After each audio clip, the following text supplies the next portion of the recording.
that as a wealthy and prominent family, this is the most significant event in their life. The number one prophet in all the nation is coming, and you're invited to be with him. You take your entire family with you. Nobody is left behind. But what we discover here is this: David was an embarrassment to his family. David was abused by his family. Because when you read the writings of David, Psalm 69 says this.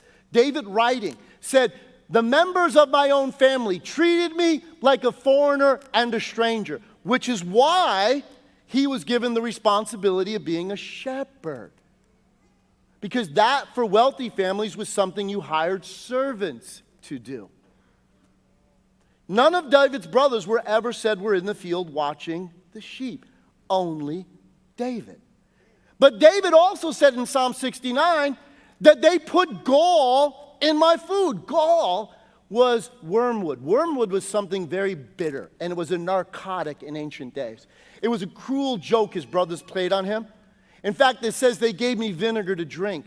What was vinegar in that day? It was bad wine, stuff that either was thrown away or used for something else. People didn't drink it. It was only for poor or for people that were mistreated in that regard. But here, David, that's how his family. We get a little insight to it because in one of David's most significant points, when he comes to the battle line when Israel was at war, and David comes to bring supplies to his brothers, and he's overheard talking, his brother Eliab, his oldest brother, says to him, he reams him out in front of all the people, makes fun of him and said, "Oh, have you left those poor little bitty sheep that you..." And then he calls him conceited.